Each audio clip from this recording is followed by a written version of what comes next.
જય સ્વામિનારાયણ વિદ્યાર્થી મિત્રો, શ્રી સ્વામિનારાયણ ગુરુકુળ રાજકોટ સંસ્થાન અંતર્ગત SJS ઓનલાઈન ગુરુકુળમાં આપ સૌ વિદ્યાર્થી મિત્રોનું સ્વાગત છે। બીજા સત્રની અંદર આપણે ધોરણ 10માં પાંચમો પાઠ તત્વોનું આવર્તનીય વર્ગીકરણ એના વિશે અભ્યાસ કરવાનો છે। પણ આ તત્વોનું આવર્તનીય વર્ગીકરણ શીખીએ અને હું તમને શીખડાવું એ પહેલાં તમે ગેમની જેમ મોબાઈલમાં એ જોઈ શકશો। મોબાઈલમાં બીજું કાંઈ નહીં કરવાનું, સૌથી પહેલાં આપણે મોબાઈલની અંદર જવું હોય તો તમારા સ્ક્રીન ઉપર ઘણા બધા આઇકોન આપ્યા હશે। એમાં પ્લે સ્ટોર, જો આઈફોન હોય તો એપ સ્ટોર અને એન્ડ્રોઈડ ફોન હોય તો પ્લે સ્ટોરમાં જવાનું। પ્લે સ્ટોરમાં જાશું અને અંદર લખવાનું પીરિયોડિક ટેબલ, આવર્ત કોષ્ટકનું અંગ્રેજી નામ છે પીરિયોડિક ટેબલ। જેવું પીરિયોડિક ટેબલ ઉપર આપણે ક્લિક કરશું એટલે તરત જ પીરિયોડિક ટેબલ છે એની ઘણી બધી એપ્લિકેશન આપણી સામે ખુલી જશે અને આ પીરિયોડિક ટેબલમાંની કોઈપણ એક એપ્લિકેશન તમે ડાઉનલોડ કરી શકો। અત્યારે વધારે સરળ અને વધારે ઉપયોગી લાગે એવી એક આપણે આ ડાઉનલોડ કરેલી છે, બરાબર છે। અત્યારે ઇન્સ્ટોલ હું કરતો નથી કારણ કે આપણી પાસે ઓલરેડી ડાઉનલોડ કરેલી છે, પણ આ પીરિયોડિક ટેબલની એપ્લિકેશન ડાઉનલોડ કરી લ્યો। ત્યારબાદ એપ્લિકેશનની અંદરથી તમે એ પીરિયોડિક ટેબલ ખોલશો એટલે તમને આખું આવર્ત કોષ્ટક જોવા મળશે અને આવર્ત કોષ્ટકમાં રહેલા 118 તત્વો છે એ અલગ અલગ સ્થાને ગોઠવાયેલા છે। આ એપ્લિકેશન છે એ આપણા એજ્યુકેશનનો ભાગ નથી, પરંતુ ઇન્ફોર્મલ એજ્યુકેશન માટેનો ભાગ છે। કોઈ પણ તત્વ વિશે તમે વધારે જાણકારી મેળવવા ઈચ્છતા હોય તો આ એપ્લિકેશનમાંથી મેળવી શકશો। દાખલા તરીકે અહીંયા એપ્લિકેશનમાં સૌથી પહેલું તત્વ H લખ્યું છે, હાઇડ્રોજન। એની ઉપર જો ક્લિક કરશો એટલે તરત જ હાઇડ્રોજન વાયુ છે એનો ફોટોગ્રાફ તમને દેખાશે કે હાઇડ્રોજન વાયુ છે એ કેવી રીતે વર્ક કરે છે, હાઇડ્રોજન વાયુ ઉપયોગમાં ક્યાં આવે છે, હાઇડ્રોજનની સંજ્ઞા H છે, એની અંદર એક ઇલેક્ટ્રોન છે, એક પ્રોટોન છે અને ન્યુટ્રોન છે જ નહીં એની અંદર। આ ઉપરાંત એની ઇલેક્ટ્રોન રચના કઈ રીતે ગોઠવાયેલી છે એ દરેકે દરેક બાબત આમાં આપણને જોવા મળશે।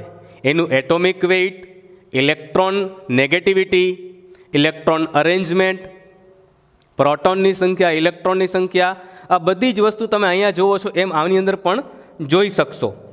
હજુ આપણે વધારે આગળ વાત કરીએ કે ઇલેક્ટ્રોન સિવાય પણ તમારે બીજું કાંઈ પણ જોવું હોય, દાખલા તરીકે આમાંથી આપણે કેલ્શિયમ ઉપર ટચ કરીએ, 20 નંબરનું તત્વ છે કેલ્શિયમ, તો તરત જ કેલ્શિયમનો ફોટોગ્રાફ આવી જશે, એની અંદર રહેલા પ્રોટોન, ઇલેક્ટ્રોન, એની ગોઠવણી, ન્યુટ્રોનની સંખ્યા, આ બધી જ વિગતો આમાં તમે જોઈ શકશો।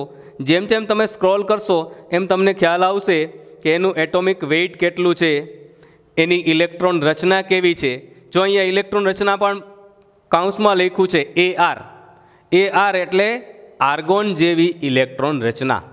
હમણાં આપણે આર્ગોનની ઇલેક્ટ્રોન રચના જોશું અને તેની પાછળ 4s2। તો આ રીતે ઇલેક્ટ્રોનની ગોઠવણ કેવી રીતે છે, એનું ઓક્સિડેશન સ્ટેટસ શું છે, એની ઇલેક્ટ્રોનેગેટિવિટી એટલે કે વિદ્યુત ઋણતા કેટલી છે, વીજભાર એનો કેટલો છે, ધનાયન છે કે ઋણાયન, આ બધી જ વિગતો તમે જાતે શીખી શકો। હવે આની અંદર તમે જુઓ તો છેલ્લી કોલમ જે દેખાય છે, આ છેલ્લી કોલમની અંદર ઉપર છે helium, neon, argon, krypton, xenon, radon, એવી બધી તમને અહીંયા રચનાઓ દેખાય છે। એમાં સૌથી વાત આપણે કરીએ આર્ગોનની, તો આર્ગોન હમણાં જ વાત કરી હતી, એ આર્ગોનની ઇલેક્ટ્રોન રચના છે એનો ફોટોગ્રાફ છે, આર્ગોન લેમ્પ આવે છે। હવે એ આર્ગોન છે એની અંદર રહેલા પ્રોટોન અને ઇલેક્ટ્રોનની સંખ્યા આપી છે, અહીંયા ન્યુટ્રોનની સંખ્યા આપી છે। આર્ગોનની ઇલેક્ટ્રોન રચના તમે જોશો તો નીચે આપેલી છે, એમાં પણ ઇલેક્ટ્રોન રચનામાં કાઉન્સમાં લખ્યું છે નિયોન, પછી 3s2, 3p6। તો નિયોન અને આર્ગોન આ બધા નિષ્ક્રિય વાયુ છે, જ્યારે બીજા કેટલાક સક્રિય વાયુ છે। તો અહીંયા આવર્ત કોષ્ટકમાં રહેલા દરેકે દરેક તત્વો તમે જોશો તો એ બધા જ અલગ અલગ પ્રકારની ઇલેક્ટ્રોન રચના, અલગ અલગ પ્રકારની બંધારણ વ્યવસ્થા, પ્રોટોનની સંખ્યા, ઇલેક્ટ્રોનની સંખ્યા અલગ અલગ પ્રમાણમાં હોય છે. અને આ બધા જ તત્વો પૈકી છેલ્લી કોલમમાં રહેલા તત્વોનું ઇલેક્ટ્રોન બંધારણ એટલે કે એની ઇલેક્ટ્રોન રચના છે એ એકદમ સંપૂર્ણ હોય છે. એની છેલ્લી કક્ષામાં 8 ઇલેક્ટ્રોન આવેલા હોય છે. આવી આ રચનાને સંવૃત્ત રચના કહેવાય છે અને એ રાસાયણિક રીતે સ્થિર હોય છે. આ સિવાયના જે તત્વો છે એ તત્વોની આ છેલ્લી કક્ષામાં રહેલા ઇલેક્ટ્રોન છે એની સંખ્યા અધૂરી હોય છે. એટલે કે એની છેલ્લી કક્ષા છે એ અધૂરી ભરેલી હોય છે. પરિણામે એ કક્ષા પૂર્ણ કરવા માટે ઇલેક્ટ્રોન મેળવે છે અથવા ઇલેક્ટ્રોન ગુમાવે છે. આ ઇલેક્ટ્રોન મેળવવાની કે ઇલેક્ટ્રોન ગુમાવવાની જે વૃત્તિ છે એને આપણે રાસાયણિક રીતે સક્રિયતા કહીએ છીએ. અને એ માટે આ બધા જ તત્વો રાસાયણિક રીતે સક્રિય છે અને એ હંમેશા નિષ્ક્રિય તત્વ જેવી ઇલેક્ટ્રોન રચના પ્રાપ્ત કરવા પ્રયત્ન કરે છે. તો આમ આ આવર્ત કોષ્ટક છે તમે એપ્લિકેશન ઉપરથી શીખી શકશો. આજે આપણે આવર્ત કોષ્ટક કેવી રીતે તૈયાર થયું એની વિશેનો અભ્યાસ કરવાનો છે. તો ચાલો એ જોઈ લઈએ. તો મિત્રો, થોડીવાર પહેલાં જ તમે મોબાઈલની અંદર આવતી એન્ડ્રોઈડ એપ પિરિયોડિક ટેબલ એમાં આપણે વાત કરી કે કોઈ પણ તત્વની ઇલેક્ટ્રોન રચના, તત્વમાં રહેલા પ્રોટોન, ઇલેક્ટ્રોન અને ન્યુટ્રોનની સંખ્યા તેમજ તત્વની સંયોજકતા, વિદ્યુત ઋણતા અને તત્વની કેન્દ્રની આસપાસ કક્ષામાં રહેલા વિવિધ ઇલેક્ટ્રોનની સંખ્યા એના વિશે અભ્યાસ કરવો હોય તો એપ્લિકેશન તમને ખૂબ જ ઉપયોગી બની રહે. તો આ એપ્લિકેશન જેણે બનાવી છે એણે બહુ સરસ કાર્ય કર્યું છે. એનાથી વધારે સરસ કાર્ય કર્યું છે ભૂતપૂર્વ વૈજ્ઞાનિકોએ. કુદરતની અંદર ઘણા બધા તત્વો, સંયોજનો, પદાર્થો વગેરે છે, પણ આ પદાર્થો કેવી રીતે બન્યા હશે, આ પદાર્થોનું બંધારણ કેવું હશે, એના વિશેનો જ્યારે અભ્યાસ કરવાનો ચાલુ કર્યો ત્યારે આ વિજ્ઞાનની અંદર ઘણા બધા નવા સંશોધનો થયા. અત્યારે આપણે બધા જાણીએ છીએ કે પૃથ્વી ઉપર રહેલા બધા જ પદાર્થો, સજીવ નિર્જીવ સહિત બધા જ, એટલે કે તમે ને હું પણ એની અંદર આવી જઈએ. પૃથ્વી ઉપર વસતા સજીવો અને નિર્જીવો દરેકે દરેક પદાર્થ એ 118 તત્વોના બનેલા હોય છે. આ તત્વો અલગ અલગ રીતે એકબીજા સાથે સંયોજાય જેથી નવા નવા સંયોજનો બને અને આ સંયોજનોમાંથી અલગ અલગ પ્રકારના પદાર્થો બને. તો આવા તત્વોની વ્યવસ્થિત ગોઠવણી કરવાની શરૂઆત ડોબ્રેનર સાહેબે કરી. ઈસવીસન 1817 દરમિયાન થઈ ગયેલા જોન વુલ્ફગેંગ ડોબ્રેનર આ એક જર્મન રસાયણશાસ્ત્રી હતા.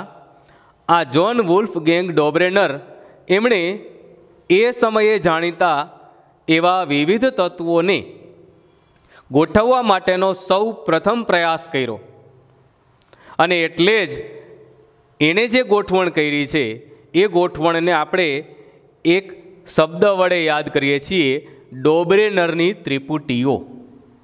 એણે ખાસ શબ્દ વાપર્યો છે, ત્રિપુટી. એ સમયે જે જાણીતા તત્વો હતા એ તત્વોને એમણે તેમના પરમાણવીય દળના ચડતા ક્રમમાં ગોઠવ્યા. યાદ રાખજો, એ વખતે પરમાણવીય ક્રમ વિશે કોઈને ખ્યાલ નહોતો. એ વખતે જાણીતા દાખલા તરીકે લિથિયમ છે એનું પરમાણવીય દળ 6.9 AU છે. સોડિયમ છે એનું પરમાણવીય દળ 23.0 છે અને પોટેશિયમનું પરમાણવીય દળ 39.0. તો એણે આવા અલગ અલગ 3 તત્વોના સમૂહ તૈયાર કર્યા અને એની વચ્ચેનો રિલેશન શોધવાનો પ્રયત્ન કર્યો. અહીંયા ખાસ તમે જુઓ તો પોટેશિયમ અને લિથિયમ એના પરમાણવીય દળનો સરવાળો કરવામાં આવે અને એની સરેરાશ લેવામાં આવે, એટલે કે બે દળને 2 વડે ભાગી દઈએ ત્યારે આપણને એક્ઝેક્ટ નહીં પણ લગભગ 23.0 AU જેટલું એટોમિક વેઇટ મળે છે. અને આ એટોમિક વેઇટ ધરાવતું એક તત્વ છે સોડિયમ. તો એની વચ્ચેની આ રિલેશનવાળી વાત ડોબ્રેનરે કરી. આ ત્રણેય તત્વો વચ્ચેનું એક સામાન્ય સંબંધ ગોઠવો. સાથે સાથે બીજું પણ એક ખાસ જોયું કે લિથિયમ, સોડિયમ અને પોટેશિયમ એના ગુણધર્મો સરખા છે. તો આમ ડોબ્રેનરે સૌ પહેલી વાર રાસાયણિક રીતે સમાન ગુણધર્મો ધરાવતા તત્વોને એક ગ્રુપમાં ગોઠવા અને તેના પરમાણવીય દળની સરખામણી કરતાં જણાયું કે બે તત્વના પરમાણવીય દળની સરેરાશ એ ત્રીજા તત્વના પરમાણવીય દળ જેટલી હોય છે. આને આધારે આને ડોબ્રેનરની ત્રિપુટી એવો શબ્દ આપવામાં આવ્યો. આવી ઘણી બધી ત્રિપુટીઓ બનાવી. દાખલા તરીકે જે રિલેશન લિથિયમ, સોડિયમ અને પોટેશિયમ વચ્ચે છે એવા જ સમાન ગુણધર્મ ધરાવતા નાઇટ્રોજન, ફોસ્ફરસ અને આર્સેનિક એની વચ્ચે પણ આ સમાનતા જોવા મળી. અને નાઇટ્રોજન અને આર્સેનિક છે એમના પરમાણવીય દળની સરેરાશ લઈએ એટલે લગભગ ફોસ્ફરસ જેટલું આપણને દળ મળી રહે છે. તેવી જ રીતે કેલ્શિયમ, સ્ટ્રોન્શિયમ અને બેરિયમ, તેવી જ રીતે Cl, Br અને I એટલે કે ક્લોરિન, બ્રોમિન અને આયોડિન. તો આમ એ વખતે જે કંઈ તત્વો જાણીતા હતા એમાંથી આવી રીતે ત્રિપુટી તૈયાર કરી અને સમાન ગુણધર્મ ધરાવતા તત્વોની ત્રિપુટીઓ અને તેમની વચ્ચે પરમાણવીય દળની સરખામણી કરી. આને કહેવાય છે ડોબ્રેનરની ત્રિપુટી. પણ આ ડોબ્રેનરની ત્રિપુટી છે એનો ખ્યાલ એ લાંબો સમય સુધી ચાલ્યો નહીં. કારણ શું? તો કે સમાન ગુણધર્મો ધરાવતા તત્વોને જ્યારે એક જ ક્રમમાં ગોઠવા ત્યારે દરેક વખતે આ ત્રિપુટીનો ખ્યાલ સ્પષ્ટ થતો નથી. અને ડોબ્રેનર પણ આવી ત્રણ જ ત્રિપુટીઓનો ખ્યાલ આપી શક્યા. ત્યાર પછી આગળના તત્વોને આ ત્રિપુટીમાં ગોઠવી શક્યા નહીં. અને આ મર્યાદાને ધ્યાને લીધી એટલે ત્યારબાદ એમના પછીના અનુગામી વૈજ્ઞાનિક જોહન ન્યુલેન્ડ એમણે આ તત્વોને ગોઠવવાની અલગ રીત અપનાવી. તે આપણે જોઈ લઈએ. તો મિત્રો, આપણે આ આવર્ત કોષ્ટક છે એના વિશે ડિટેલમાં અભ્યાસ કરીએ એના માટે આપણે સૌથી પહેલાં ડોબ્રેનરની ત્રિપુટી જોઈ. હવે આ તત્વોનું આવર્તનીય વર્ગીકરણ કરવા માટેનો બીજો પ્રયત્ન છે એ જોન ન્યુલેન્ડે કર્યો. અહીંયા પણ તમે જોઈ શકશો કે તત્વોની અંદર દરેકે દરેક તત્વના ઉપર જ્યારે આપણે ક્લિક કરીએ ત્યારે એની ઇલેક્ટ્રોન રચના ઉપર દેખાય છે. તો આવી પિરિયોડિક ટેબલની ઘણી બધી એપ્લિકેશન છે. તમે કોઈ પણ એક તત્વ ઉપર ક્લિક કરો એટલે એના વિશેની ડિટેલ્સ તમને આવી જાય. એની આકૃતિ કેમ દોરવી એ પણ ખ્યાલ આવી જાય.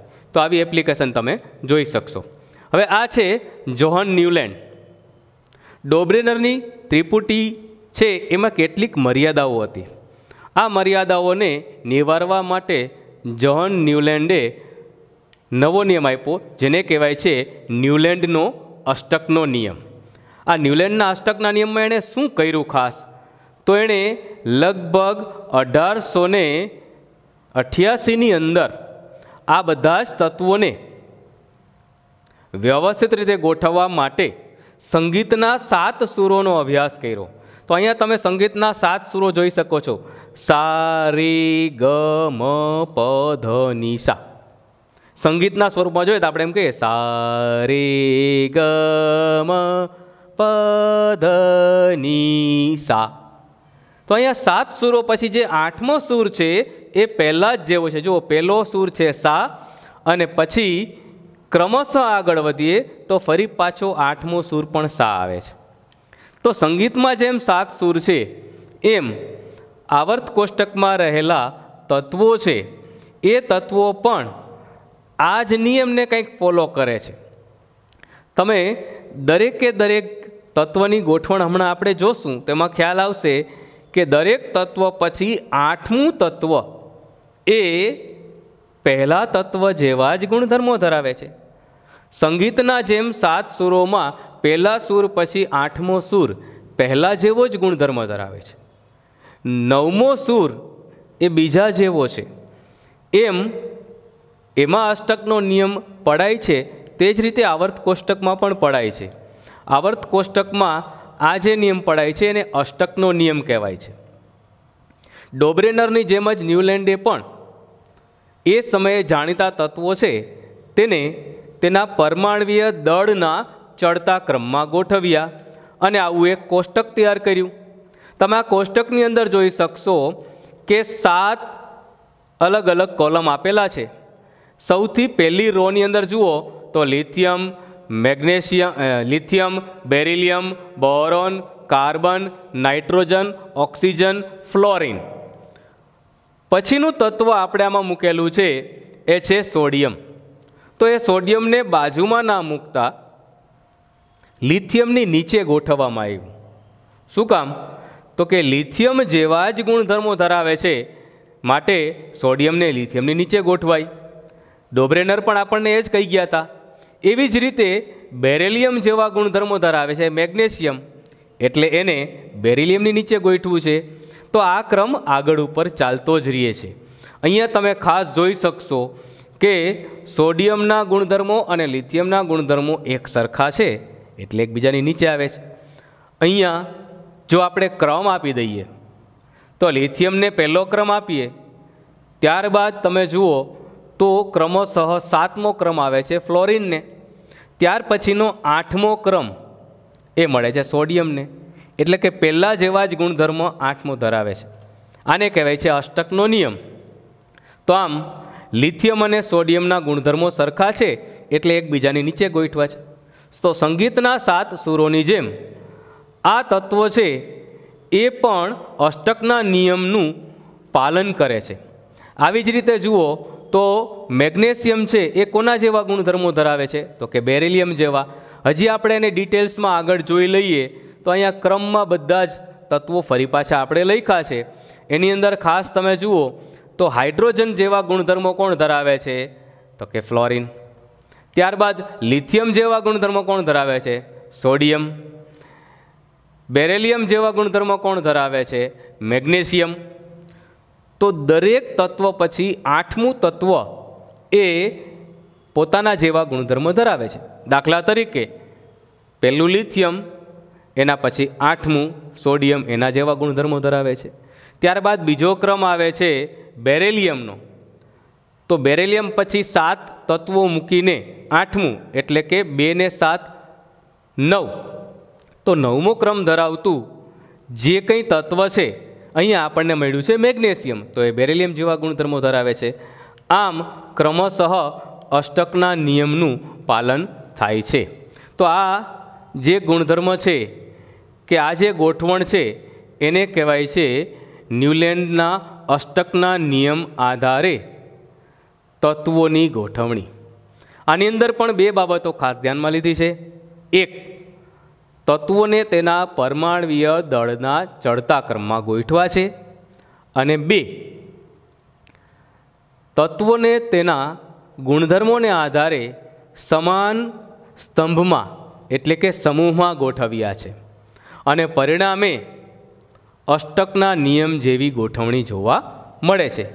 જેમ સંગીતમાં દરેક 8મો સૂર છે એ પહેલાં જેવો છે, તેવી જ રીતે આવર્ત કોષ્ટકમાં અથવા તો તત્વોની આ ગોઠવણીમાં પણ દરેક તત્વ છે એના પછીનું 8મું તત્વ એ તેના જેવા ગુણધર્મો ધરાવે છે. તો આમ આ અષ્ટકના નિયમનું પાલન થાય છે. તો તરત મનમાં સવાલ આવશે, તમારી ટેક્સ્ટબુકમાં પણ સવાલ છે કે શું ડોબ્રેનરની ત્રિપુટી છે એ ન્યુલેન્ડના અષ્ટકના નિયમમાં પણ જોવા મળે છે? એટલે કે બંને વચ્ચે કંઈ સમાનતા છે? તો તમે અહીંયા એને જવાબના સ્વરૂપમાં લખી શકો કે હા, લિથિયમ, સોડિયમ અને પોટેશિયમ એ ડોબ્રેનરની ત્રિપુટી છે. ડોબ્રેનર મુજબ એ ત્રણેયના ગુણધર્મો સમાન છે માટે એક જ સમૂહમાં જોવા મળે છે. એ જ રીતે આપણે જોઈએ તો લિથિયમને પ્રથમ તત્વ ગણીએ તો પ્રથમ પછીનું 8મું તત્વ આવે છે સોડિયમ, અને એ સોડિયમ લિથિયમની નીચે જ છે. એટલે કે ન્યુલેન્ડના અષ્ટકના નિયમમાં પણ આ જ વસ્તુ જોવા મળે છે.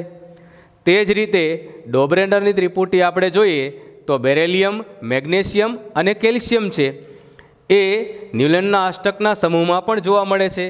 આમ ડોબરેનરની ત્રિપુટી અને ન્યુલેનના અષ્ટકના સમૂહ વચ્ચે ઘણી બધી સમાનતા જોવા મળે છે. હવે ડોબરેનર છે એના વર્ગીકરણ પછી ન્યુલેનના વર્ગીકરણની જરૂર શું પડી? તો ડોબરેનરના વર્ગીકરણમાં કેટલીક લિમિટેશન હતી. એક, ડોબરેનર તે સમયે શોધાયેલા બધા જ તત્વોને ત્રિપુટીમાં વહેંચી શક્યા નહોતા. એ સમયે જેટલા તત્વો હતા એમાંથી માત્ર થોડાક જ તત્વો એટલે કે 3 ત્રિપુટી બનાવી શક્યા હતા, વધારે નહીં. અને આવી ત્રિપુટીને કારણે એ સિવાયના તત્વોનું શું, એની ગોઠવણી કેમ ન થઈ શકે એ ગોઠવવા માટેની કોઈ બીજી પદ્ધતિ સૂચવી શક્યા નહોતા. માટે એ ડોબરેનરની ત્રિપુટી છે એની મર્યાદા છે અને ત્યાર પછી અષ્ટકના નિયમની ગોઠવણી કરવાની વાત આવી. તો આમ આજના દિવસે તમે ડોબરેનરની ત્રિપુટી અને ન્યુલેનના અષ્ટકના નિયમનો અભ્યાસ કરી ગયા, જેમાંથી ટૂંકા 2 માર્કના પ્રશ્નો પૂછાઈ શકે છે. આવર્ત કોષ્ટકનું મહત્ત્વ અને આવર્ત કોષ્ટકની એપ્લિકેશન વિશે મેં તમને વાત કરી. તમારા હાથમાં રહેલા એન્ડ્રોઈડ મોબાઈલમાંથી તમે એ જોઈ શકશો. આશા રાખું છું આ વિડીયો તમને ગમ્યો હશે, શીખવા મળ્યું હશે. જો ગમ્યો હોય તો વિડીયો લાઇક કરજો, શેર કરજો અને હજુ ચેનલ સબસ્ક્રાઈબ ના કરી હોય તો કરી લેજો. સૌનો આભાર. સૌને જય સ્વામિનારાયણ.